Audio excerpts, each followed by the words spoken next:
Taste the Daily. Udhagamandalam சட்டமன்ற தொகுதியில் இருக்கின்ற அத்தனை மக்களும் இந்த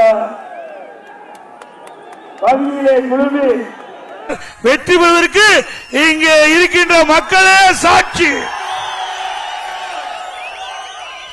இந்த சிறப்பான எழுச்சி பயண நிகழ்ச்சியை தலைமுறையாற்றிய முன்னாள் அமைச்சர், கழக அமைப்பு செயலாளர், கோயம்புத்தூர் மாவட்ட கழக செயலாளர், சட்டமன்ற உறுப்பினர், தலைமை நிலைய செயலாளர், அருமை சகோதரர் திரு எஸ்.பி. வேலுமணி அவர்களே,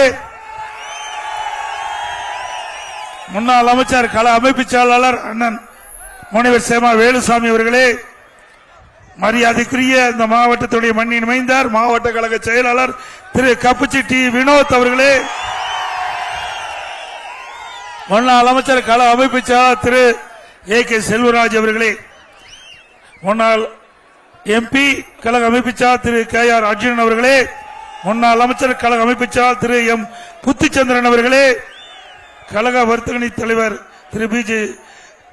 ஜஜீவன் அவர்களே, மற்றும் வரி எந்த சிறப்பித்துக் கொண்டிருக்கின்ற அனைத்து இந்திய அண்ணா திராவிட முன்னேற்ற கழகத்தில் பல்வேறு பொறுப்புகளை வைக்கின்ற நிர்வாகிகளே, ஒன்றிய கழக செயலாளர்களே, நகர கழக செயலாளர்களே, பேருக்கழக செயலாளர்களே, மற்றும் அனைத்து இந்திய அண்ணா திராவிட முன்னேற்ற கழகத்துடைய உடன்பிறப்புகளே, கூட்டணி கட்சி சேர்ந்த தலைவர்களே, நிர்வாகிகளே, தொண்டர்களே, பெரியவர்களே, தாய்மார்களே, விவசாயிகளே, வியாபாரிகளே, விவசாய தொழிலாளிகளே, அத்தனை பேருக்கும் பத்திரிகையாளர் ஊடகங்கள் அனைவருக்கும் முதற்கொண்டு அடிக்கிறது.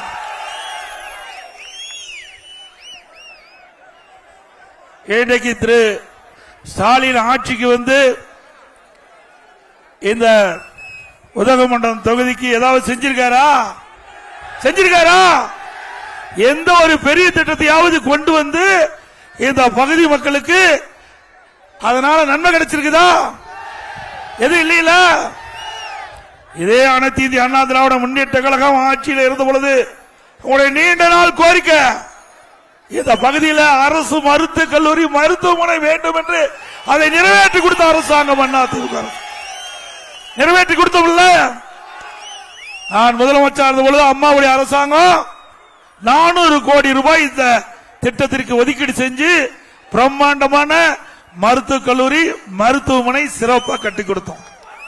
இங்க இருக்கின்ற இந்த நீலகிரி மாவட்டம் உதகமண்டலத்தில் இருக்கிற மக்கள், கூடலூர் சட்டமன்ற தொகுதியில் இருக்கின்ற மக்கள், குன்னூர் சட்டமன்ற தொகுதியில் இருக்கின்ற மக்கள், இந்த 3 சட்டமன்ற தொகுதியில் இருக்கின்ற மக்களுக்கு அற்புதமான சிகிச்சை கிடைக்க வேண்டும். இவருக்கெல்லாம் ஏதாவது நோயாய்ப்பட்டால் அறுவை சிகிச்சை செய்ய வேண்டும் என்றால் மேட்டுப்பாளையத்துக்கு போகணும், இல்லைன்னா கோயவைக்கு போக வேண்டும். அந்த நிலையை மாற்றி நீண்ட காலமாக கோரிக்கை வைத்துக் கொண்டிருந்தீர்கள். எங்கள் பகுதிக்கு அற்புதமான மருத்துவமனை வேண்டும் என்று இன்றைக்கு அரசின் சார்பாக மருத்துவக் கல்லூரி, அரசின் சார்பாக அந்த மருத்துவக் கல்லூரி, மருத்துவமனை பிரம்மாண்டமான மருத்துவமனை, நவீன வசதியுடன் கூடிய மருத்துவமனை. நாங்க பாதி கட்டணம் கட்டி முடிச்சோம். பிறகு ஆட்சி மாற்றம், திமுக ஆட்சிக்கு வந்த பிறகு நாம் கொண்டு வந்த திட்டத்தை நிறைவேற்றி அவர்கள் திறந்து வச்சுட்டு போயிருக்காங்க. அவ்வளவுதான். கொண்டு வந்தது அதிமுக கொண்டாந்தது. நானே நேரடியாக வந்து அடிக்கல் நாட்டி அந்த திட்டத்தை துவக்கி 50% பணிகள் நிறைவேற்றப்பட்ட காலகட்டத்தில் ஆட்சி மாற்றம் ஏற்பட்டு விடியா திமுக முதலமைச்சர் ஸ்டாலின் அவர்கள் முதலமைச்சர் பொறுப்பேற்று பிறகு அந்த பணிகள் நிறைவு பெற்று அவர் ஸ்டிக்கர் ஒட்டி அவர் இந்த மெடிக்கல் காலேஜ், இந்த அரசு மருத்துவமனையை திறந்து வச்சிருக்கிறார். இன்றைக்கு அந்த மருத்துவமனையில நிறைய திட்டங்களை கொண்டாந்துருக்காங்க. இன்றைக்கு அந்த தனியார் மருத்துவமனைக்கு இணையா அந்த மருத்துவமனை செயல்படக்கூடிய அளவிற்கு அதை நான் நேரடியாக என்னுடைய கண்காணிப்பில் அதை நான் நிறைவேற்ற வேண்டும் என்று ஆசைப்பட்டேன். அதை நிறைவேற்றக்கூடிய முயற்சி எடுத்தோம். ஆனா முழுமையா பெறல. ஏன்னா இது ஊட்டியில் மலைவாழ் மக்கள் நிறைந்த பகுதி. இவர்களுக்கு முழுமையான சிகிச்சை கிடைக்க வேண்டும். அதற்கு நவீன முறையில் மருத்துவ கருவிகள் கிடைக்க வேண்டும் என்பதற்காக அதிகமாக நிதி ஒதுக்கீடு செஞ்சு அதையெல்லாம் நாங்கள் செயல்படுத்துவதற்காக அதிமுக அரசு நடவடிக்கை எடுக்கப்பட்டது என்பதை நேரத்தில் சுட்டிக்காட்ட விளைகிறேன். அதே போல இது உதகமண்டலம் என்று சொன்னாலே சுற்றுலா தலம் நிறைந்த பகுதி. இன்றைக்கு தமிழகம் மட்டுமல்ல, வெளி மாநிலம் மட்டுமல்ல, உலக அளவில் பிரசித்தி பெற்றது ஊட்டி, நீலகிரி மாவட்டம் ஊட்டி.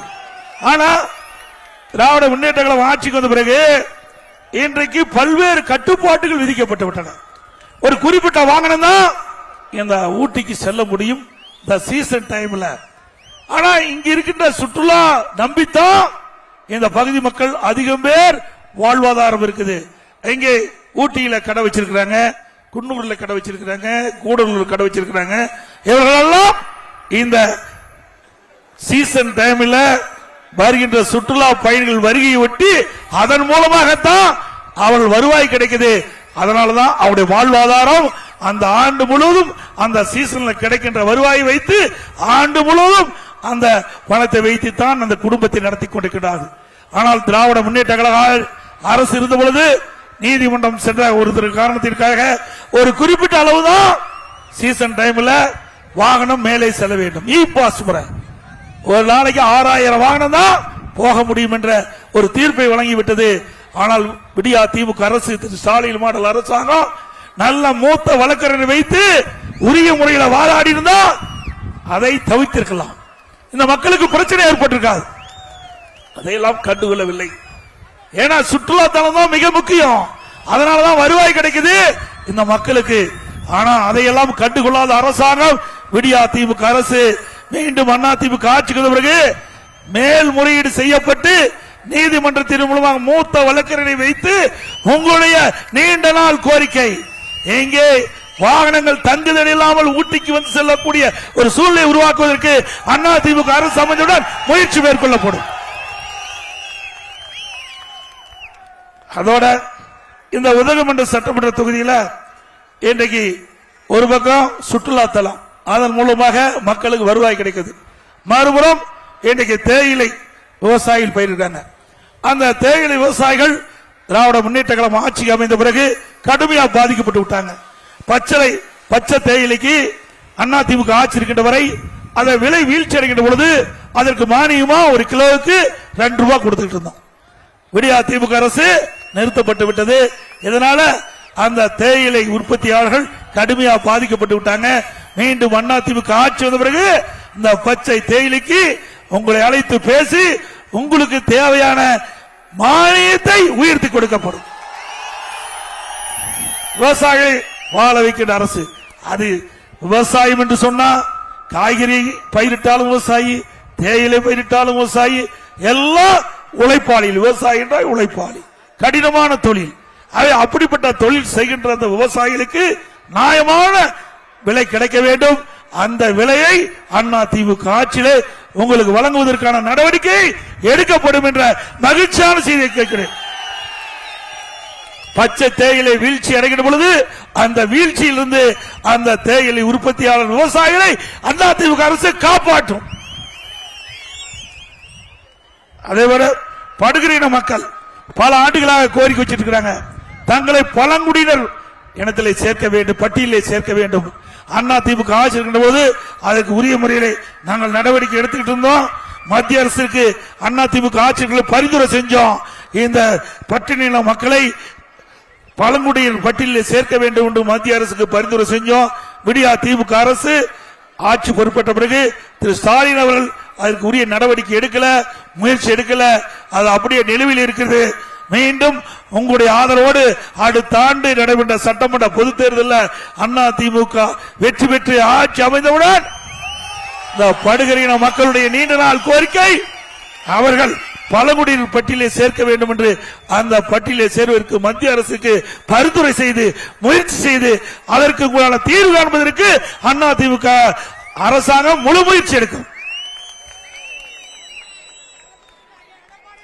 அதே போல இன்றைக்கு இந்த உதகை மார்க்கெட் நகராட்சி கடைகள் சரியா திட்டமிடாம செயல்பட்ட காரணத்தினால அந்த கடைகள்லாம் இடிச்சிட்டாங்க.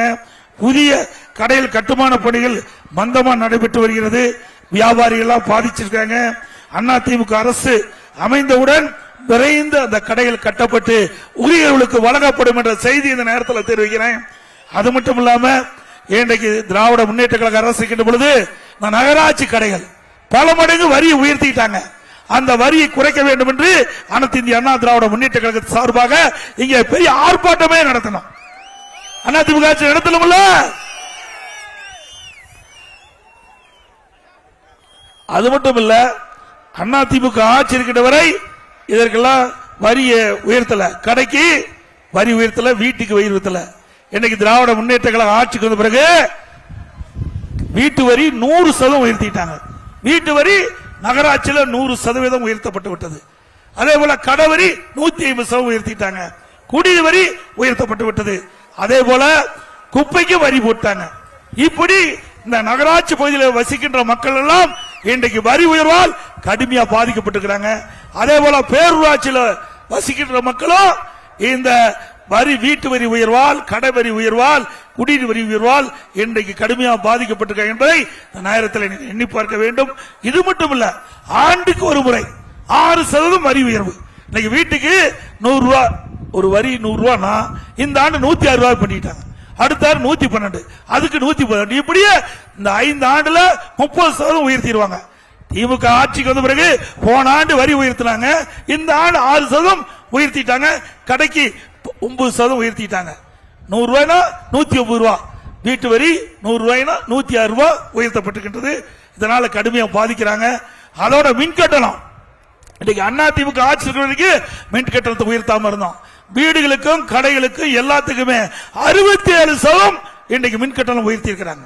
67% மின் கட்டண உயர்வு, ஆண்டுக்கு 5% மின் கட்டண உயர்வு என்று அறிவிக்கப்பட்டு மின் கட்டண உயர்வால் கடுமையா மக்கள் பாதிச்சிருக்காங்க என்பதையும் நேரத்தில் தெரிவிக்க விரும்புகிறேன்.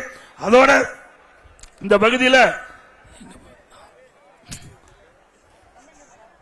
ஈழுவா தீயா, அதாவது நான் முதலமைச்சர் இருந்த பொழுது கேரளா தமிழ்நாடு எல்லையில தமிழகத்தில் வாழ்ந்து கொண்டிருந்த நம்முடைய தமிழக மக்களுக்கு ஈழுவா தீயா ஜாதி சான்றிதழ் வேண்டும் என்று கோரிக்கை வச்சாங்க.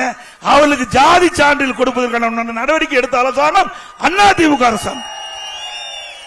இந்த அரசு அமைந்த பிறகு 4 ஆண்டுகளாக ஓபிசி இன்றைக்கு அதுக்கு வேணும் என்று மத்திய அரசுக்கு பரிந்துரை செய்ய வேண்டும் என்று கோரிக்கை வச்சாங்க. இதுவரைக்கும் அவருடைய கோரிக்கை நிறைவேற்றல. மத்திய அரசுக்கு இந்த திராவிட முன்னேற்ற கழக அரசு இந்த மக்களுக்கு ஓபிசி சர்டிபிகேட் கிடைப்பதற்கு பரிந்துரை செய்யல. அதிமுக ஆட்சிக்கு வந்த பிறகு உடனடியாக இந்த மக்கள் வைத்த கோரிக்கை ஓபிசி சர்டிபிகேட் கிடைக்க வேண்டும், மத்திய அரசுக்கு பரிந்துரை செய்ய வேண்டும் என்று கேட்டுக்கிறீங்க. அது செயல்படுத்தக்கூடிய நடவடிக்கை எடுக்கப்படும்.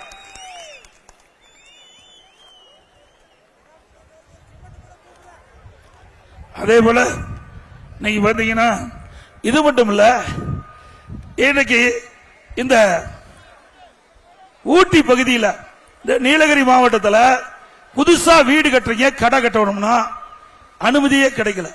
10,000 பேர் வீடு கட்டுவதற்கு, கடை கட்டுவதற்கும் அனுமதி கேட்டு இன்னைக்கு விண்ணப்பம் செஞ்சிருக்கிறாங்க. ஆனா விடியா திமுக அரசு அதையெல்லாம் கவனத்தில் எடுத்துக்கொள்ளாம இன்றைக்கு 10,000 பேர் வீடு கட்டக்கூடிய சூழ்நிலை இருக்கின்ற பொழுது அவளுக்கு அனுமதி கொடுக்காம முடக்கி வச்சிருக்கிறாங்க. பல்வேறு துறையிலிருந்து அவர்கள் அனுமதி பெற்று தான் வீடு கட்ட வேண்டிய சூழ்நிலை இருக்குது. அதிமுக ஆட்சிக்கு வந்த பிறகு இந்த 10,000க்கும் மேற்பட்டவர்கள் வீடு கட்டுவதற்காக அனுமதி கேட்டு விண்ணப்பித்திருக்கின்றீர்கள். அதையெல்லாம் முறையாக பரிசீலித்து தகுதியானவர்கள் அனைவருக்கும் அந்த வீடு கட்டுவதற்கு அனுமதி வழங்குவதற்கான நடவடிக்கை எடுக்கப்படும். அதிமுக ஆட்சி இருக்கின்ற வரைக்கும் வீடு கட்டுவதற்கு எளிமையாக நாங்கள் அனுமதி கொடுத்துட்டு இருந்தோம். ஆனா விடியா திமுக அரசு வேண்டுமென்றே திட்டமிட்டு நீலகிரி மாவட்டத்தில் இருக்கின்ற மக்கள் வீடு கட்டுவதற்கு அனுமதி கேட்டா அதை அனுமதியை மறுத்து இன்று வரை 10,000க்கும் மேற்பட்ட பேர் இன்றைக்கு வீடு கட்டுவதற்கு அனுமதி கேட்டு நிலுவையில் இருக்கின்றதை நேரத்தில் எண்ணி பார்த்து அடுத்த ஆண்டு நடைபெற்ற சட்டமன்ற தேர்தலில் அதிமுக வெற்றி பெற்று உங்களுடைய கோரிக்கைகள் நிறைவேற்றி தரப்படும். அந்த நிலுவையில் இருக்கின்ற அந்த வீடு கட்டுவதற்கான அனுமதி கிடைக்கும். இன்றைக்கு திமுக ஆட்சி எப்பொழுதெல்லாம் வந்தாலும் அப்பொழுதெல்லாம் விலைவாசி உயர்ந்துடும். இன்றைக்கு விடியா திமுக ஆட்சி ஸ்டாலின் அவர்கள் முதலமைச்சராக தேர்ந்தெடுக்கப்பட்ட பிறகு விண்ணை முட்டுகின்ற அளவுக்கு விலைவாசி உயர்ந்து போச்சு. அரிசி விலை இதையெல்லாம் நான் புள்ளிவரமா சொல்றேன். இல்லைன்னா நாளை காலையிலேயே திமுக மீட்டிங் போட்டு அறிக்கை வெளியிடுவார். எடப்பாடி பழனிசாமி ஊட்டிக்கு போனாரு, அங்க போய் பொய்யா பேசினாருன்னு சொல்லுவார். அத்தனையும் இந்த மளிகை கடையில் வரும்போது நான் அருமை சகோதரர் நம்முடைய வேலுமணி அவர்கள் வாங்கி கொடுத்திருக்காரு. அதிமுக ஆட்சியில் விலைவாசி என்ன விலை, திமுக ஆட்சியில் விலைவாசி என்ன விலை, இதனால் விலைவாசி உயர்வால் ஏழை மக்கள் எந்த அளவுக்கு பாதிக்கப்பட்டிருக்க என்ற செய்தியை இந்த நேரத்தில் தெரிவிக்க விரும்புகிறேன். இன்னைக்கு அதிமுக ஆட்சியில் பச்சரிசி 1 கிலோ இன்றைக்கு 40 ரூபாய்க்கு வித்துக்கிட்டு இருந்தது. இன்னைக்கு திமுக ஆட்சியில் 77 ரூபாய்க்கு விற்குது. ஒரு கிலோ அரிசி 77 ரூபா. பொன்னி புழுங்கல் அரிசி ஒரு கிலோ அண்ணா திமுக ஆட்சியில் 50 ரூபா, திமுக ஆட்சியில் 72 ரூபாய்க்கு விற்குது. 22 ரூபா அதிகம். இட்லி புழுங்கல் அரிசி ஒரு கிலோ அண்ணா திமுக ஆட்சியில் 30 ரூபா, இன்னைக்கு திமுக ஆட்சியில் 48 ரூபா. கடல் எண்ணெய் ஒரு கிலோ அண்ணா திமுக ஆட்சியில் 110 ரூபா, திமுக ஆட்சியில் 190, 60 ரூபா ஒரு கிலோவுக்கு அதிகம். எல்லாமே கடல் எண்ணெயை பயன்படுத்தி தான் நம்முடைய உணவுப் பொருள் நம்ம தயாரிக்கிறோம். அதுபோல தூரம் பருப்பு ஒரு கிலோ அண்ணா திமுக ஆட்சியில் 74 ரூபா, திமுக ஆட்சியில் 130 ரூபாய்க்கு விற்குது. ஒரு கிலோ தூரம் பருப்பு விலை திமுக ஆட்சியில் 56 ரூபா உயர்ந்திருக்குது. உளுத்தம் பருப்பு ஒரு கிலோ அண்ணா திமுக ஆட்சியில் 79 ரூபா, திமுக ஆட்சியில் 120 ரூபா. ஒரு கிலோ உளுத்தம் பருப்பு விலை திமுக ஆட்சியில் 41 ரூபா உயர்ந்து. இப்படி உணவுப் பொருள் விலை உயர்ந்த பொழுது உடனடியாக அரசாங்கம் இதில் தனி கவனம் செலுத்தி ஏழை மக்கள் பாதிக்கப்படாத அளவிற்கு விலைவாசி உயர்வை கட்டுப்படுத்த வேண்டும். அதையெல்லாம் இந்த அரசாங்கம் கண்டுகொள்ளவே இல்லை. ஏழை மக்கள் எக்கேடு கெட்டு போனா என்ன, அதை பத்தி எல்லாம் தங்களுக்கு கவலை இல்ல. எந்தெந்த துறையில எவ்வளவு கொள்ளையடிக்கணுமோ அந்தந்த துறையில அவளை கொள்ளையடிப்பதற்கு தான் அவர்கள் ஆட்சி செய்துட்டு இருக்காங்களே ஒழிய ஏழை மக்களை காப்பாற்றுவதற்காக அரசாங்கம் இல்லை. அப்படித்தானே இருக்குது அரசாங்கம், உண்மைதானே? இதே அண்ணா திமுக ஆட்சி இருக்கின்ற பொழுது இப்படி விலைவாசி உயர்கின்ற பொழுது அந்த விலைவாசியை கட்டுப்படுத்துவதற்கு அந்த விலைவாசி கட்டுப்பாடு நிதி என்று 100 கோடி ஒதுக்கி வச்சிருந்தேன். ஏன்னா ஏழைகளுடைய கஷ்டத்தை புரிந்த அரசாங்கம் அண்ணா திமுக அரசாங்கம். ஏழைகளுக்காக தொடங்கப்பட்ட கட்சி அண்ணா திமுக கட்சி. ஆகவேதான் எப்பொழுதெல்லாம் ஏழைகள் பாதிக்கப்படுகிறார்களோ அந்த ஏழைகள் பாதிக்கப்படாத அளவிற்கு அண்ணா திமுக ஆட்சி செய்தது. ஆகவே இன்னைக்கு அண்ணா திமுக ஆட்சியில் எந்த உணவுப் பொருள் விலை அதிகமாகுதோ அந்த உணவுப் பொருள் எந்த மாநிலத்தில் விலை குறைவாக இருக்குதோ அந்த மாநிலத்துக்கு சென்று நம்முடைய கூட்டுறவுத்துறை அதிகாரிகள் அந்த உணவுப் பொருளை கொள்முதல் செய்து வந்து நம்முடைய தமிழகத்தில் அது விற்பனை செஞ்சு அந்த விலை உயர்வை கட்டுப்பாட்டுக்குள் வைத்த அரசாங்கம் அண்ணா திமுக அரசாங்கம். திமுக அப்படியே நடக்குது. அந்த கூட்டுறவுத்துறையில ஊழல், கூட்டுறவுத்துறையில ஊழல் உங்களுக்கு நல்லா தெரியும். அண்ணா திமுக ஆட்சி இருக்கிற பொழுது பொங்கல் தொகுப்பு கொடுத்தோம், பிரமாண்டமான பொங்கல் தொகுப்பு கொடுத்தோம். அதுவும் தைப்பொங்கல் என்று எல்லா குடும்பத்துக்கும் 2500 ரூபாய் கொடுத்தோம். எல்லா குடும்பத்துக்கும் 2500 ரூபாய் கொடுத்தோம். திமுக ஆட்சியில் வந்து 21 பொருள் கொடுக்கறன்னு சொன்னாங்க. எல்லாம் உணவு பயன்படுத்த முடியாத பொருள். வெள்ளம் கொடுத்தாங்க, மறக்கவே முடியாது. ஒழுகிற வெள்ளத்தை கொடுத்தாங்களா இல்லையா? அது ஏதாவது அந்த வெள்ளத்தை வச்சு ஏதாவது பொங்கல் வைக்க முடியுமா? இந்த ஏழை மக்களுக்கு கொடுப்பதில் கூட முறையா கொடுக்கல. அந்த ஏழை மக்களுக்கு கொடுக்கின்ற அந்த வெள்ளத்தில் கூட ஊழல் செய்த ஒரே அரசாங்கம் திமுக அரசாங்கம். இன்னைக்கு திருவண்ணாமலை மாவட்டத்தில் 2 டன் வெள்ளம் அதுக்கு பயன்படுத்த முடியாது என்று நிராகரிச்சார் அந்த மாவட்ட ஆட்சித்தலைவர். அப்படி பல இடத்துல இன்றைக்கு இந்த பொங்கல் தொகுப்பு கொடுப்புன்னு சொல்லி அந்த வெள்ளமெல்லாம் பயன்படுத்த முடியாத நிலை. இன்றைக்கு ஒரு பெண்மணி ரேஷன் கடையிலிருந்து அந்த பொங்கல் தொகுப்பு வாங்கிட்டு போறாங்க, அந்த வெள்ளத்தை தூக்கிட்டு போறாங்க, ஒழுதுகிட்டே போகுது. பிறகு அந்த அரிசி எடுத்து பார்த்தா அதுல எல்லாம் வண்டு இருக்குது, வண்டு புழுவெல்லாம் இருக்குது, புளி பயன்படுத்த முடியல.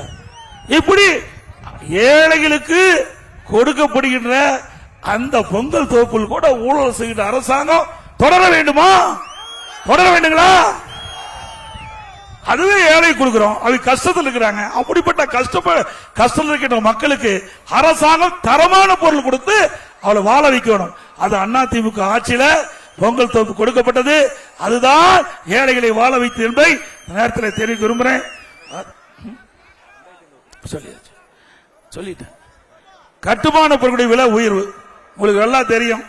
இனிமேல் திமுக ஆட்சியில வீடே கட்ட முடியாது. கட்ட முடியுமா? நம்ம வீடு கட்டுறதா கனவுல கட்டிக்கலாம்.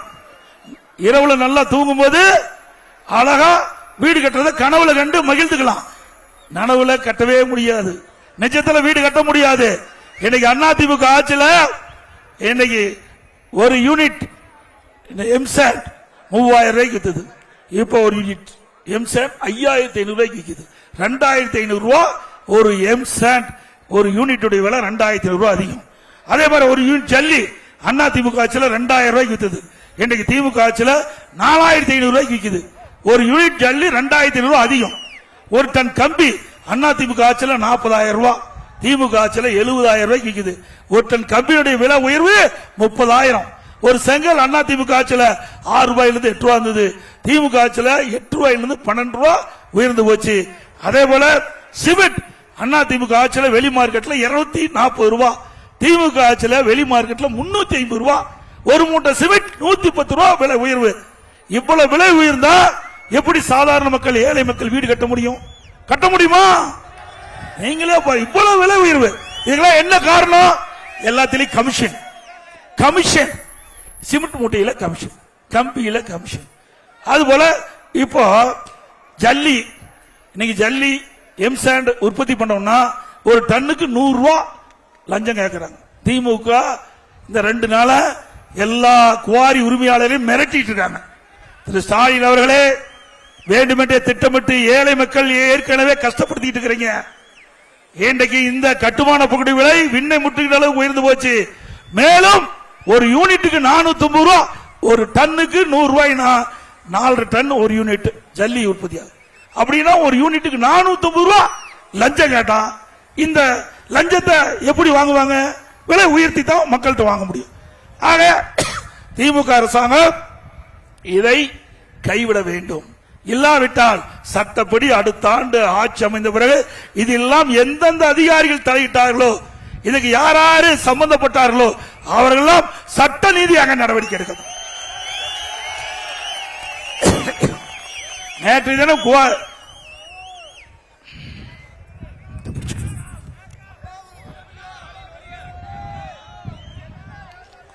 ஏன்னா இந்த ஒரு வாரமா இந்த குவாரி உரிமையாளர்லாம் கூப்பிட்டு மிரட்டிட்டு இருக்காங்க. எங்களுக்கு பணம் கொடுக்கலீங்கன்னா உங்கள் மீது வழக்கு போட்டுருவேன், உங்க குவாரியே செயல்படுதல முடக்கிடுவேன், இல்லது அபராத விதிப்புன்னு மிரட்டி ஒரு யூனிட்டுக்கு 450 ரூபாய் கொள்ளையடிச்சா கிட்டத்தட்ட 6 மாசத்துல 2000 கோடி இதுல மட்டும் ஊழல் செஞ்சிருவாங்க. மாசம் 200 கோடிக்கு 300 கோடி இதுல வரும். கிட்டத்தட்ட ஒரு நாளைக்கு 2 லட்சம் யூனிட் இன்றைக்கு ஜல்லி உடைக்கிறாங்க. 2 லட்சம் யூனிட்னா இன்னைக்கு ஒரு யூனிட்டுக்கு 450 ரூபாய் எவ்வளவு இந்த அரசாங்கம் கொள்ளையடிக்க என்பதை நீங்க எண்ணி பார்க்க வேண்டும். ஏதோ வந்தோம், நான் பேசுறேன் கேட்டுட்டு போயிடாதீங்க. தயவு செய்து வீட்டில் போய் சிந்திச்சு பாருங்க, எது உண்மைன்னு பாருங்க. நாங்க சொல்வது உண்மையா இருந்தா எங்களை ஆதரிங்க, வேற ஒண்ணு நாங்க சொல்லல. இந்த ஆட்சியில் நடக்கிற கொள்ளைகள் தடுத்து நிறுத்த வேண்டும். இப்படியா தொடர்ந்தா இன்றைக்கு திரு கருணாநிதி குடும்பம் இன்றைக்கு நாட்டிலேயே மிகப்பெரிய செல்வந்தராக மாறிட்டாங்க. அது ஏற்கனவே மாறிட்டாங்க. மேலும் கொள்ளையடிச்சா மக்கள் தமிழகத்தில் வாழ முடியாது என்பதை மட்டும் நீங்கள் எண்ணி பார்க்க வேண்டும். அதோட இந்த பகுதியில் தோட்ட தொழிலாளர், நம்முடைய தேயிலை தோட்ட தொழிலாளர்கள் அதிகம் பேர் இருக்கிறீங்க. அத்தனை பேரும் ஏழைகள். அவர்கள் வேலைக்கு சென்றால்தான் வீட்டில் அடுப்பெரியும். அதுபோல தோட்டல காய்கறி தொழில், காய்கறி பயிரிடுற அந்த தொழில் செய்கின்றவர்கள் நம்முடைய விவசாய தொழிலாளிகள். அதோட ஏழை தாழ்த்தப்பட்ட மக்கள் பல பேர் வசிக்கிறாங்க. பல பேர் கூரை வீட்டில் இருக்கிறாங்க. அப்படி கூரை வீட்டில் இருக்கின்ற மக்களுக்கு பல லட்சம் மதிப்புள்ள காங்கிரீட் வீடு அவர் பகுதியிலே கட்டி கொடுக்கப்படும். அதோட அவளுக்கு வீட்டு மனையே இல்ல, நிலம் இல்ல. அவளுக்கு அதிமுக ஆட்சி வந்த பிறகு அதிமுக அரசாங்கமே நிலத்தை விலைக்கு வாங்கி அந்த ஏழைகளுக்கு அற்புதமான காங்கிரீட் வீடு கட்டி கொடுக்கப்படும். இது அதிமுக பிரதான தேர்தல் அறிக்கை. ஒரு நாட்டில் மக்களுக்கு குடியிருக்க வசதி வேணும். நாடு சுதந்திரம் அடைந்து பல ஆண்டு ஆகிப்போச்சு. இன்னும் கொடுக்கறதுக்கு வசிப்பதற்கு கூட வீடு இல்லை என்றால் மக்கள் எப்படி வாழ முடியும்? இது மிகப்பெரிய ஜனநாயக நாடு. ஆகவே இந்த ஜனநாயக நாட்டில் எல்லா மக்களுக்கும் எல்லா வசதியும் கிடைக்க வேண்டும். ஏழை மக்கள் இன்னும் தாழ்ந்து கொண்டு போய் கொண்டிருக்கின்றார்கள். அந்த ஏழை மக்களை வாழ வைக்கின்ற அரசாங்கமாக அதிமுக அரசாங்கம் இருக்கு என்பதை இந்த நேரத்தில் கோடிட்டு காட்டுகிறது. அதே போல இன்றைக்கு அரசு பள்ளியை படிக்கின்ற மாணவர்கள் திறமையான மாணவர்களாக உருவாக்க வேண்டும் என்பதற்காக மாண்புமிகு அம்மாவில் சிந்தனையிலே ஒதுக்கப்பட்ட திட்டம் தான் நம்முடைய மாணவர்களுக்கு லேப்டாப் கொடுத்துட்டு வந்தோம். அரசு பள்ளியை படிக்கும் லேப்டாப் கொடுத்து ஒரு லேப்டாப் 12,000 ரூபாய், 12,000 ரூபாய் மதிப்புள்ள லேப்டாப்ப அதிமுக ஆட்சியில 10 ஆண்டுல கொடுத்துட்டு வந்தோம். விடியா திமுக ஆட்சி வந்த பிறகு அந்த லேப்டாப்பை நம்முடைய மாணவர்களுக்கு வழங்குவதை நிறுத்தப்பட்டு விட்டார்கள். 7,300 கோடி அதிமுக ஆட்சியில இதுக்காக நிதி ஒதுக்கீடு செய்யப்பட்டு 52,30,000 மாணவ மாணவிகளுக்கு லேப்டாப் கொடுத்தோம்.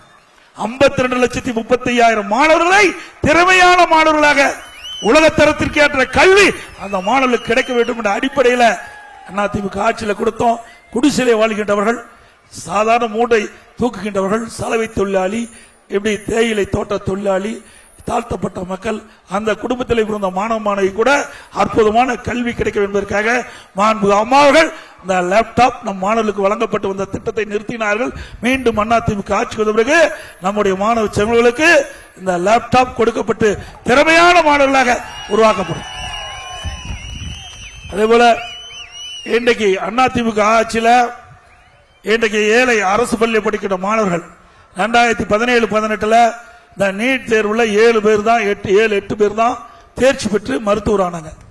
இது ஏழை மாணவர்கள் படிக்கிறாங்க. அதிகமா அரசு பள்ளி படிக்கிற மாணவர்கள் ஏழை மாணவர்கள். அப்படி இந்த ஏழை குடும்பத்தில் பிறந்த மாணவனுடைய கனவு மருத்துவராக வேண்டும். அதற்காக அம்மாவுடைய அரசு இன்றைக்கு ஒரு திட்டத்தை கொண்டு வந்தது. 7.5% உள்ளிட ஒதுக்கீடை கொண்டு வந்து சட்டம் இயற்றப்பட்டு அமுல்படுத்தப்பட்டு இன்றைய தினம் 2818 பேர் அரசு பள்ளியை படித்த மாணவ செல்வங்கள் இன்றைக்கு மருத்துவ கல்வி படிச்சுட்டு இருக்காங்க. இன்றைக்கு இந்த இடஒதுக்கீட்டில் இடம் கிடைச்சவங்க ஏழை குடும்பத்தை சேர்ந்தவர்கள். மருத்துவ கல்வி கட்டணம் கட்ட முடியாது.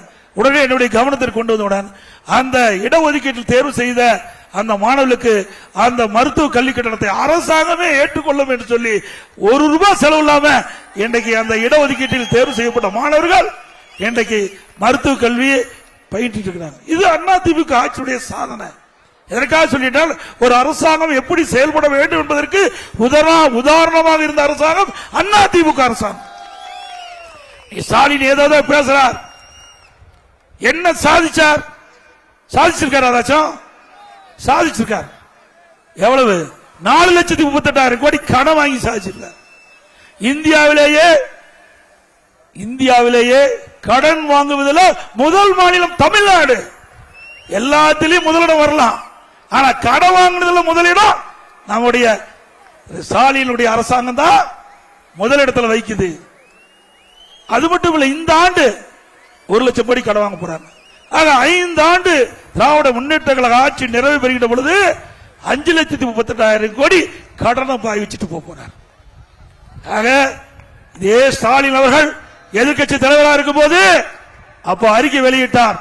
அதுல திராவிட முன்னேற்ற கழகம் ஆட்சிக்கு வந்தா நிதி மேலாண்மை சரி செய்யப்படும், ஏற்கனவே வாங்கிய கடன் படிப்படியாக குறைக்கப்படும், நிதி ஆதாரத்தை பெருக்கப்படும் என்று வாக்குறுதி கொடுத்தார். அதே போல நிதி மேலாண்மை குழு அமைச்சாரு, நிபுணர் குழு அமைச்சாங்க. அந்த நிபுணர் குழு வந்த பிறகு கடன் வாங்கி இருக்கிறாங்க. எதுக்காக நிபுணர் குழு அமைச்சாங்க? கடன் வாங்குறதுக்கு நிபுணர் குழு அமைச்சாங்க. சிந்திச்சு பாருங்க. வந்திருக்கீங்கல்ல, இந்த கடனை நாம தாங்க கட்டணும். நல்லா சிந்திச்சு பாருங்க. நீலகிரி மாவட்டத்தில் இருக்கிற மக்கள், தமிழ்நாட்டில் இருக்கிற மக்கள், இந்த 8 கோடி மக்கள் தான் திரு ஸ்டாலின் வாங்கின கடனை கட்ட வேணும். நான் உட்பட, தம்பி உட்பட இங்க இருக்கிற மக்கள் தான் அந்த கடனை கட்ட வேணும். நம்ம தலையில தான் திரு ஸ்டாலின் அவர்கள் கடனை சுமத்தி இருக்கிறாங்க. எப்படி கடனை கட்ட வேணும்? வரி போடுவாங்க. வரி போட்டு அந்த வரியிலிருந்து வாங்கி கடனை திருப்பி செலுத்துவாங்க. இப்படிப்பட்ட அரசாங்கம் தேவைங்களா? சிந்திச்சு பாருங்க. 73 ஆண்டு காலம் முதல்ல காங்கிரஸ் ஆட்சி, அப்புறம் திமுக ஆட்சி, அப்புறம் அதிமுக ஆட்சி, அப்புறம் திமுக ஆட்சி, அப்புறம் அதிமுக, மாறி மாறி 73 ஆண்டு காலம் 2021 வரை ஆட்சி செய்த அரசாங்கம். பல கட்சிகள் ஆட்சி நடந்தது. 71 ஆண்டு காலம் 21 வரை பல ஆட்சிகள் நடந்தது. அப்ப மொத்த கடை 5,18,000 கோடி. 5,18,000 கோடி 73 ஆண்டு காலம் ஆட்சியில தமிழ்நாட்டு கடன். 5 வருஷம் 4 வருஷம் போச்சு. அடுத்த ஆண்டு நிறைவேறுகின்ற பொழுது 5,38,000 கோடி கடன் வாங்கியிருக்கிறோம். நல்லா சிந்திச்சு பாருங்க. என்ன திட்டத்தை கொண்டு வந்த? நாங்க மெடிக்கல் காலேஜ் கொண்டு வந்தோம், ரோடு போட்டோம், குடிநீர் கொண்டாந்தோம். என்ன செஞ்ச? ஒன்னும் செய்யல. செஞ்சிருக்காரா? எதுவுமே செய்யல. அப்ப இந்த பணம் எங்க போச்சு? போற இடத்துக்கு போயிட்டு. எங்க போச்சு உங்களுக்கு தெரிஞ்சுக்கீங்க. ஆக கடனை வாங்கி தமிழ்நாட்டு மக்களை கடன்காரன் ஆக்குன்னு தான் மிச்சம் இந்த ஆட்சியில. வேற எந்த பலனும் இந்த மக்கள் பார்க்கல இந்த ஆட்சியில.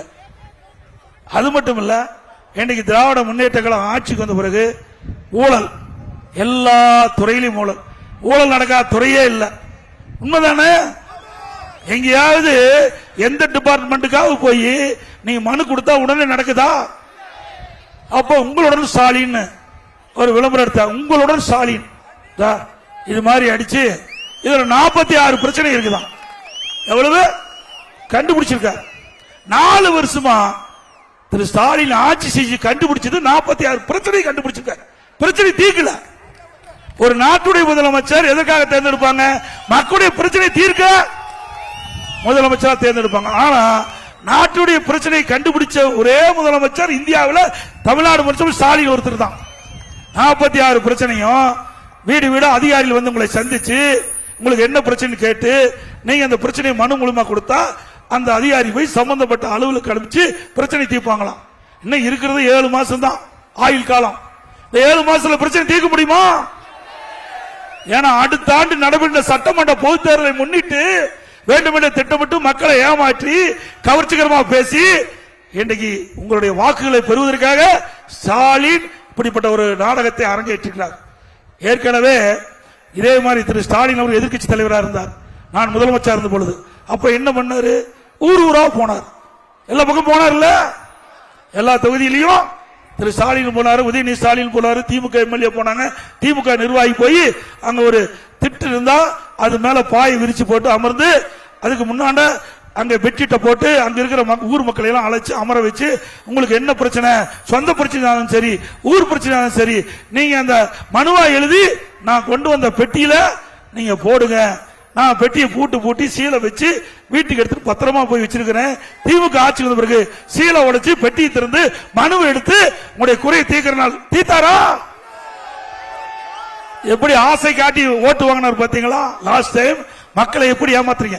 என்ன தங்கத்தையே உள்ள போட்டீங்க, இல்ல வைரத்தை உள்ள போட்டீங்களா? அது போய் பூட்டு போட்டுறதுக்கு எப்படி மக்களை ஏமாற்றுகிறார் என்பதை மக்கள் ஒருவர் உணர வேண்டும். ஆக தமிழ்நாட்டு மக்களை இன்றைக்கு ஏமாற்றி கொள்ளைப்புறத்தின் வழியாக ஆட்சிக்கு வந்த பிறகு அந்த கொடுத்துக்கப்பட்ட வாக்குறுதி எதுவுமே நிறைவேற்றல. இன்னைக்கு கிராமம் 100 நாள் வேலை திட்டம் 150 நாளா உயர்த்தினாங்களாமா? இல்ல இல்ல, செஞ்ச வேலைக்கு பணம் கொடுக்கல. அதுவும் அண்ணா திமுக கட்சி தான் மத்தியில வாதாடி போராடி முதற்கட்டமா 2999 கோடி வாங்கி அந்த 100 நாள் வேலை திட்டத்தில் பணிபுரிந்த ஏழை தொழிலாளிகளுக்கு பணம் கிடைக்க செஞ்சது அண்ணா திமுக கட்சி. அதே போல 2021 ஆண்டு நடைபெற்ற சட்டமன்ற பொதுத் தேர்தலில் திராவிட முன்னேற்ற கழகத்தின் சார்பா 525 அறிவிப்புகள் திரு ஸ்டாலின் வெளியிட்டார். அதுல இப்போ 98% நிறைவேற்றப்பட்டுறான். அத்தனையும் பொய். எங்க பெட்ரோல் டீசல் விலை குறைச்சாங்களா? பெட்ரோல் டீசல் விலை. அதே போல கூட்டுறவுத்துறையில ரேஷன் கார்டுக்கு கூடுதல சக்கரை ஒரு கிலோ போட்டாங்களா? அதே போல நம்முடைய மாணவ செல்வங்கள் கல்வி கற்பதற்கு வங்கியில வாங்கின கடன் ரத்து பண்ணாங்களா? இல்ல. ஆக திராவிட முன்னேற்ற கழகம் கொடுக்கப்பட்ட வாக்குறுதி எதுவுமே நிறைவேற்றல. ஆனா அப்படியே அழகா போட்டோ ஷூட், அப்படி பத்திரிகையில் வருவாரு, ஊடகத்தில் வருவாரு, அப்படியே ஒரு கருத்து சொல்லுவார், போயிடுவார். ஆனா தினம் தினம் பேர் வைப்பார். பேர் வைக்காத நாளே இல்ல. தினம் தினம் 4 ஆண்டு காலத்துல பேர் வைப்பதில் ஸ்டாலின் நிகரா யாரும் இல்ல. பேர் வைப்பதில் ஒரு திட்டத்துக்கு பேர் வைப்பதில் ஸ்டாலின் நிகரா எவரும் இல்ல. அதற்கு நோபல் பரிசு கொடுக்கலாம் திரு ஸ்டாலின் கொடுத்தா பொருத்தமாறு. இன்னைக்கு 52 திட்டத்தை அறிவிச்சார். 52 திட்டத்தை அறிவிச்சு 52 குழு போட்டுட்டார். அந்த குழு என்ன ஆச்சு? இது வரைக்கும் ஒண்ணுமே கிடையாது, பதிலே கிடையாது. சரி, குழு ஒரு திட்டத்தை அறிவிக்கிறீங்க, அது என்ன செயல்பாடு, அது வெள்ளை அறிக்கை கொடுன்னு கேட்டா கிடையாது. ஆட்சியில குழு அரசாங்கம் தான் இன்னைக்கு பார்க்கப்படுகிறது. மக்களுக்கு தேவையான திட்டங்கள் எதுவும் கிடைக்கவில்லை என்பதை நேரத்தில் தெரிவித்து, அதோட இன்னைக்கு திமுகவும் காங்கிரசுக்கும் சண்டை முட்டிட்டு நீங்க பத்திரிகைகள் போய் ஊடகங்கள் பார்த்தீங்க. நெல்லையில ஒரு காங்கிரஸ் கூட்டம் நடந்தது. அந்த காங்கிரஸ் கூட்டத்தில் அங்க இருக்கிற ஒரு காங்கிரஸ் நம்முடைய தமிழ்நாட்டுடைய மேலிட பொறுப்பாளர் கிறிஸ் சோடங்கர் அவர் பேசுறாரு. இன்றைக்கு அடுத்த ஆண்டு நடைபெற்ற சட்டமன்ற பொதுத் தேர்தலில் பாதிக்கு பாதி சீட்டு எங்களுக்கு வேணுங்கிறார். மொத்தம் 214 சீட் இருக்குது. அதுல காங்கிரசுக்கு 117 இடம் வேணும்னு அவர் பேசுறார். அதோட ஆட்சியில பங்கு வேணுட்டார். இன்றைய தினம் காங்கிரஸ் கட்சியினுடைய சட்டமன்ற தலைவர் ராஜேஷ்குமார் எம்எல்ஏ அவர் பேசினார். தவறு இல்ல, அடுத்த ஆண்டு நடைபெற்ற சட்டமன்ற பொதுத் தேர்தலில் திமுக வெற்றி பெறாது. அப்படி வெற்றி பெற்றா எங்கள் எல்லாம் ஆட்சியில பங்கு வேணும் காங்கிரஸ் கட்சியினுடைய சட்டமன்ற தலைவர் எம்எல்ஏ பேசியிருக்கார்.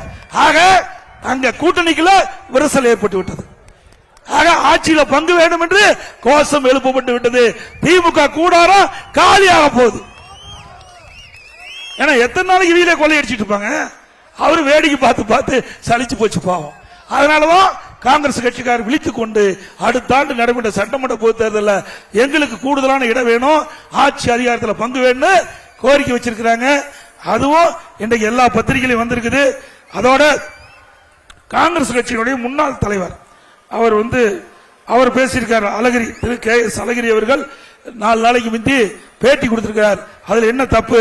60 ஆண்டு காலமாக ஏதாவது அவர் சொன்ன ஸ்டேட்மெண்ட், 60 ஆண்டு காலமாக ஏதாவது ஒரு கட்சியில் கூட்டணி வைத்து சாரை அவர்கள் குடித்து விடுகிறார். சாரை அவர்கள் குடித்து, அதாவது கரும்பு இருக்குல்ல, அந்த சாரை யாரு கூட்டணிக்கு தலைமையாக குடிச்சிடறாங்களாம். சக்கையை நாங்கள் பார்க்கும் சூழ்நிலை வந்து அது வருது பார்த்தீங்களா சக்கை, அதைத்தான் காங்கிரஸ்காரன் பார்த்துட்டு இருக்கிறோம். பரவாயில்ல, இப்போவாவது நாணவாதை வந்தது, இப்போவாவது நாணவாதை வந்து விழித்துக் கொண்டீர்கள்.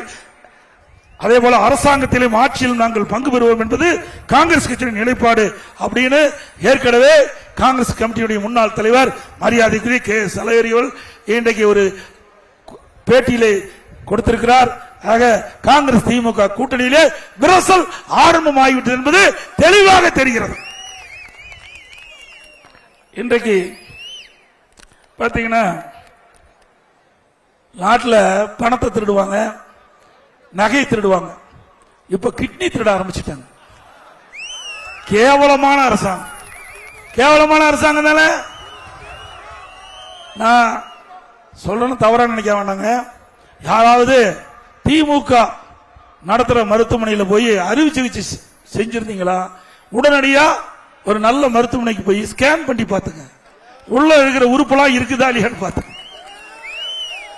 ஏன்னா எந்த உறுப்பு இருக்குது இல்லைன்னு தெரியல. ஏன்னா திருட ஆரம்பிச்சுட்டாங்க, திமுக திருட ஆரம்பிச்சுட்டாங்க. திமுக எம்எல்ஏவோட ஒரு மருத்துவமனை, திமுக எம்எல்ஏ நடத்துகின்ற மருத்துவமனையில் கிட்னி முறைகேடு நடைபெற்றதாக அரசாங்கத்துக்கு தகவல் கிடைச்சு இந்த திமுக அரசாங்கம் திமுக எம்எல்ஏவோட மருத்துவமனையில் ஆய்வு பண்றாங்க. அந்த ஆய்வில் கிட்னி முறைகேடு நடைபெற்றதாக கண்டுபிடிக்கப்பட்டு அங்க கொடுக்கப்பட்ட அனுமதி, உறுப்பு மாற்று அறுவை சிகிச்சை அனுமதி ரத்து பண்ணியிருக்காங்க. தப்பு நடந்தது உண்மைதானே? ஆளுங்கட்சி எம்எல்ஏ, ஆளுங்கட்சியே ஒரு குழு அமைக்கப்பட்டு அந்த மருத்துவமனையில் சோதனை செஞ்சு அந்த சோதனையில கிட்னி முறைகேடு நடைபெற்றதாக கண்டுபிடிக்கப்பட்டு சொன்னா அவர்களை அரஸ்ட் பண்ணணும்ல, நியாயம் தானே? அவர்களை கைது செய்யணும்ல, செய்யல. ஏன்னா ஆளுங்கட்சின்னு நீதிமன்றத்தில் போனார். நீதிமன்றம் அங்க ஒரு குழு அமைக்கப்பட்டு ஒரு அதிகாரி நியமிக்கப்பட்டு அந்த அதிகாரியின் தலைமையில் நடக்கணும். நீதிமன்றமே அதுக்கு முன்னிருந்து நடத்தும் சொல்லிட்டார். உடனே ஸ்டாலின் உச்ச நீதிமன்றம் போறார். இவருக்கு ஏன் அக்கறை? தப்பு நடந்திருக்குது, அந்த தப்பை கண்டுபிடிச்சது திமுக அரசாங்கம். அப்படி திமுக அரசாங்கமே தப்பு கண்டுபிடித்த பிறகு அவளை காப்பாற்றுவதற்கு நீங்க உச்ச நீதிமன்றம் போறீங்க. அப்ப தவறு செய்வதை காப்பாற்ற அரசாங்கம் தானே விடியா திமுக அரசாங்கம். சிந்திச்சு பாருங்க. இதே போலதான் இன்றைக்கு கள்ளக்குறிச்சியில் விஷசாராயம் குடித்த 68 பேர் இருந்தாங்க. அந்த 68 பேர் இறந்த பிறகு அங்க இருக்கின்ற அந்த அதிகாரிகள் மட்டத்திலேயே குழு போட்டு விசாரிக்கப்பட்ட போது நீதிமன்றத்துக்கு போய் சிபி விசாரணை வேணுனாங்க. சிபி விசாரணை மேற்கொண்டு சொன்னத உடனே உச்ச நீதிமன்றம் வரைக்கும் போறாங்க. இவர்களுக்கு எதுக்கு அக்கறை? தவறு செய்கின்றவர்களை காப்பாற்றிட்ட அரசாங்கம் விடியா திமுக அரசாங்கம். ஆக இந்த அரசாங்கம் இருக்கின்ற வரை மக்களுக்கு நிம்மதியான வாழ்க்கை இல்ல. இன்னைக்கு தவறு செய்கின்றவர்களை தட்டி கேட்கின்ற அரசாங்கம் தான் உண்மையான அரசாங்கம். தவறு செய்கின்றவர்களுக்கு தகுந்த தண்டனை பெற்று தருகின்றதான் உண்மையான அரசாங்கம். அப்படிப்பட்ட அரசாங்கம் அம்மா அவர்கள் செய்தார்கள். அதே போல அண்ணா திமுக அரசாங்கம் தொடர்ந்து செயல்படுத்தது. சட்டத்தின் ஆட்சி அண்ணா திமுக ஆட்சியில் நடைபெற்றது. இன்றைக்கு திராவிட முன்னேற்ற கழக ஆட்சியிலே அந்த நிலை இல்லை என்பதை நாம் எண்ணி பார்க்க வேண்டும். அதே போல நம்முடைய தீபாவளி வருகின்ற பொழுது நம்முடைய தாய்மார்கள் மற்றும் நம்முடைய சகோதரிகளுக்கு இன்றைக்கு அற்புதமான சேலை வழங்கப்படும். ஒவ்வொரு தீபாவளிக்கும் நம்முடைய பெண்களுக்கு சேலை கொடுக்கப்படும். அதேபோல நம்ம ஆட்டோ ஓட்டுநர் கோரிக்கை வச்சிருக்கிறாங்க. அவர்கள் கடுமையா பாதிக்கப்பட்டிருக்காங்க பெட்ரோல் விலையினால, அது உதிரி போகிறதுனால பாதிக்கப்பட்டிருக்காங்க, ஆட்டோ விலை உயர்வால பாதிக்கப்பட்டிருக்குன்னு எங்களுக்கு மானியம் கேட்டிருக்காங்க. ஆகவே ஆட்டோ ஓட்டுநர் சங்கத்திலே பதிவு செய்கின்ற அந்த ஆட்டோ ஓட்டுநர் புதிதாக ஆட்டோ வாங்கினா அவர்களுக்கு 75,000 ரூபாய் மானியம் வழங்கப்படும். ஒவ்வொரு ஆட்டோ 75,000.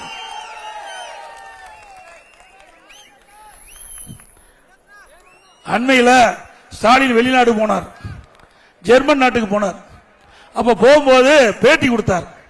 அதுல திராவிட முன்னேற்ற கழகம் ஆட்சிக்கு வந்து 922 புரிந்துணர்வு ஒப்பந்தங்கள் போடப்பட்டதாகும், 10 லட்சம் கோடி தொழில் முதலீட்டு ஈர்க்கப்பட்டதாகும், அதுல 32 லட்சம் பேருக்கு வேலை கிடைக்கும் என்று சொன்னார்.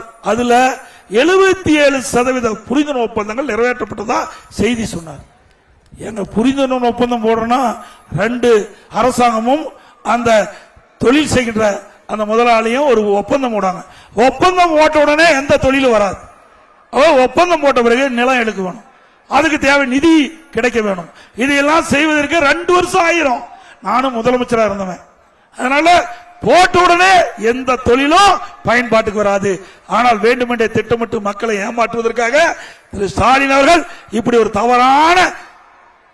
தவறான செய்தி வெளியிட்டு மக்களிடத்தில் ஒரு குழப்பத்தை உண்டாக்குகின்றார். உண்மை அதில் 32 லட்சம் பேருக்கு வேலை கிடைக்குன்னா இங்க கிடைச்சிருக்குதா? நீலகிரி மாவட்டத்தில் யாருக்கா கிடைச்சிருக்க வீட்டுல? அப்படி 32 லட்சம் பேருக்கு வேலை கிடைக்கும் சொன்னா அவர் சொன்னது உண்மைனா நீலகிரி மாவட்டத்தில் குறைஞ்சபட்சம் ஒரு 10,000 பேருக்காவது வேலை கிடைச்சிருக்கணும். இந்த மாவட்டத்தில் அத்தனையும் பொய். அவர் ஜெர்மன் நாட்டுக்கு போனது, ஜெர்மனிக்கு போனது தொழில் முதலீட்டை ஈர்க்கல, தொழில் முதலீட்டை செய்ய போயிருக்கிறார். தொழில் முதலீடு செய்வதற்கு போயிருக்கிறார்.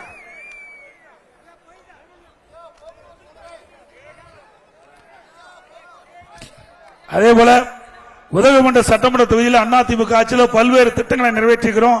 ஏன்னா வேண்டுமென்றே திட்டமிட்டு திராவிட முன்னேற்ற கழக தலைவர் இன்றைய முதலமைச்சர் தவறான தகவலை சொல்லிட்டு இருக்கார். அதிமுக ஆட்சியில் எந்த திட்டத்தை நிறைவேற்றல அப்படின்னு ஒரு பொய்யான செய்தியை வெளியிட்டிருக்கிறார்.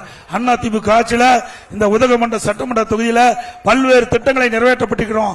அதில் ஒரு சிலவற்றை இந்த நேரத்தில் குறிப்பிட விரும்புகிறேன். படுகர் சமுதாய மக்கள் கொண்டாடும் ஸ்ரீ ஹெத்தை அம்மன் திருவிழாவிற்கு அரசு விடுமுறை விட்டது அதிமுக ஆட்சி. படுகர் சமுதாய மக்களை பழங்குடியினர் பட்டியலில் சேர்க்க மத்திய அரசுக்கு பரிந்துரை செய்யப்பட்டதும் அதிமுக ஆட்சியில். அதேபோல தொட்டப்பட்ட அருகே 3 கோடி மதிப்பீட்டில் புதிதாக தேயிலை பூங்கா அமைக்கப்பட்டது அதிமுக ஆட்சியில். உதகை நகரத்தில் 37 கோடி மதிப்பீட்டில் 3வது கூட்டுக்குடி திட்டத்தை அமைக்கப்பட்டதும் அதிமுக ஆட்சியில். உதகையில சுமார் 2 கோடி மதிப்பீட்டில் பேருந்து நிலையம் நவீனப்படுத்தது அதிமுக ஆட்சியில். அதுபோல கூட்டுறவு தேயிலை தொழிற்சாலை மூலம் சுமார் 27,000 சிறு குறு தேயிலை விவசாயிகள் தேயிலை விலை வீழ்ச்சியின் போது பச்சை தேயிலை கிலோ ஒன்றுக்கு 2 ரூபாய் கூடுதலாக கொடுத்தது அதிமுக அரசாங்கம். குடிசை மாற்று வாரியத்தின் மூலம் உதகை அருகே கேத்தி பிரகாசபுரம் பகுதியில் ரூபாய் 18 கோடி மதிப்பீட்டில் 172 வீடுகள் மற்றும் அவலாஞ்சி பகுதியில் 24 கோடி மதிப்பீட்டில் 180 வீடுகள் கட்டப்பட்டு அதிமுக ஆட்சியில் தான். நீலகிரி மாவட்டத்தில் சுமார் 5000 வீடுகள் இந்திரா நினைவு குடியிருப்பு திட்டங்கள் கட்டப்பட்டது. உதகையில் 14 கோடி மதிப்பீட்டில் பழங்குடியினர் பண்பாட்டு மையம் அமைக்கப்பட்டது. உதகையில் மிக பிரம்மாண்டமான கூடுதல் மாவட்ட கலெக்டர் அலுவலகம் 27 கோடியில் கட்டப்பட்டது. உதகையில் எஸ்பி அலுவலகம் அதிமுக ஆட்சியில் தான் கட்டப்பட்டது. கோட்டாட்சி அலுவலகம் அதிமுக ஆட்சியில் தான் கட்டப்பட்டது. எல்லாமே திமுக ஆட்சி வந்த பிறகு சிக்கர் ஒட்டி திறந்துதான் திமுக ஆட்சியுடைய சாதனை, வேற ஒண்ணும் இல்ல. உதகையில பிரம்மாண்டமாக 40 கோடியில ஒருங்கிணைந்த நீதிமன்ற வளாகம் கட்டப்பட்டது அதிமுக ஆட்சியில். திமுக ஆட்சியில் நிறைய வாக்குறுதி கொடுத்தாங்க, எதுவுமே நிறைவேற்றவில்லை. படுகு சமுதாய மக்களை பழங்குடியினர் பட்டியலை சேர்ப்பதற்கு மத்திய அரசுக்கு பரிந்துரை செய்யறாங்க, இதுவரை செய்யல. மக்களை ஏமாற்றிதான் மிச்சம். அதே போல உதகை நகராட்சி கடையில் வாடகை உயர்த்தமான்னு சொன்னாங்க. ஆனா திமுக ஆட்சிக்கு பல மடங்கு வாடகை உயர்த்தினாங்க. அதை கண்டித்து அதிமுக கட்சி போராட்டம் நடத்தது. அந்த வியாபாரிகளுக்கு ஆதரவா அதிமுக ஆட்சி துணை நடந்தது. அதே உதகையில வாகன நெரிசல் அதிகமா இருக்குது, அதுக்கு நவீன வசதி பார்க்கிங் வேணும் கேட்டிருக்காங்க. அதிமுக ஆட்சியுடன் நவீன முறையில் பார்க்கிங் வசதி செய்து கொடுக்கப்படும்.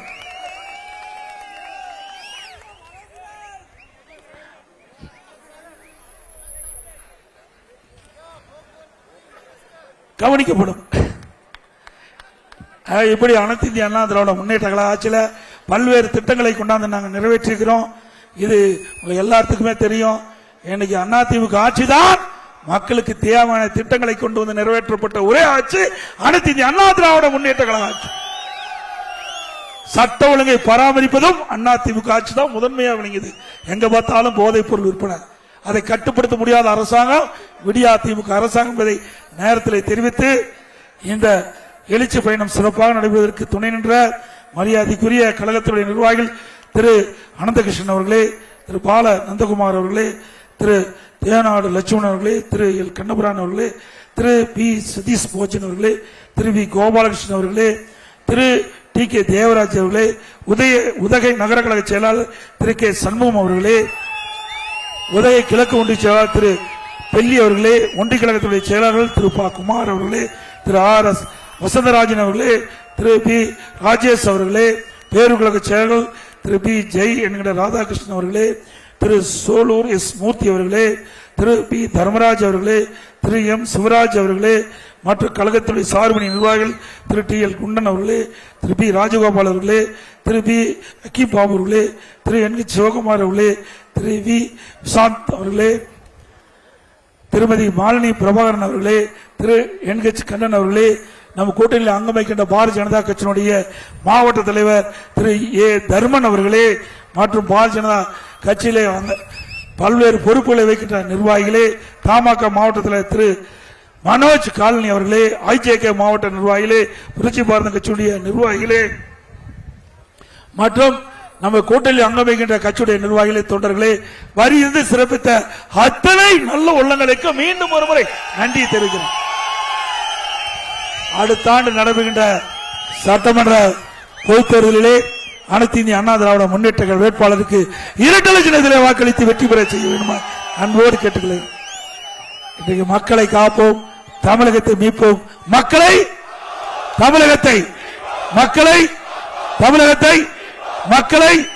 தமிழகத்தை ஸ்டாலின் மாடல் அரசு, ஃபெயிலியர் மாடல் அரசு. Bye bye Stalin. நன்றி, வணக்கம்.